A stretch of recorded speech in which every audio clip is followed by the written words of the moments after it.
Professor Nageswararao గారు సంవత్సరాలుగా అధికారంలో ఉన్న వారినైనా ప్రతిపక్షంలో ఉన్న వారినైనా ప్రశ్నించారు. ప్రజల పక్షాన నిలబడ్డారు.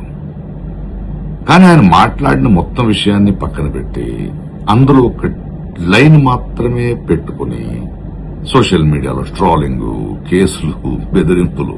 ఏంటిది? ఇది ప్రజాస్వామ్యమా? లేక మా నాయకుడిని ప్రశ్నిస్తే నాశనం చేస్తాను అనే రాజకీయ గుండాయిజమా? మీకు నిజంగా ఒక్క మాట తప్పనిపిస్తే దానికి ఆధారాలు అడగండి, రాజకీయంగా కౌంటర్ ఇవ్వండి. కానీ వ్యక్తిత్వం హత్య చేయడం, సోషల్ మీడియాలో అవమానించడం, కేసులతో భయపెట్టడం, ఇదేనా మీరు చెప్పే కొత్త రాజకీయ సంస్కృతి? నాగేశ్వరరావు గారు చంద్రబాబు గారిని ప్రశ్నించారు, పవన్ కళ్యాణ్ గారిని ప్రశ్నించారు, కేసీఆర్ గారిని ప్రశ్నించారు, జగన్ గారిని ప్రశ్నించారు, రేవంత్ రెడ్డి గారిని ప్రశ్నించారు, బీజేపీని ప్రశ్నలు అడిగారు. అప్పుడు ఆయన నిజాయితీ మీకు గుర్తుకు రాలేదా? ఇప్పుడు ఒక మాట మీకు నచ్చలేదని ఆయన మీద యుద్దం ప్రకటించడం ద్వంద్వ వైఖరి కాదా?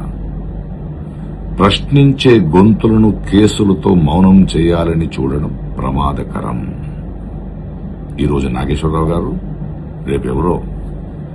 ఇంకో విషయం, ప్రస్తుత రాజకీయ పరిస్థితుల్లో ఏ పార్టీ ఎవరితో పొత్తు పెట్టుకున్నారు, ఎవరు పట్టులో ఉన్నారని అందరికీ అన్నీ తెలుసు. So please stop this nonsense and behave yourselves. Nageswara Rao గారు, మీ అండగా మేమున్నాం.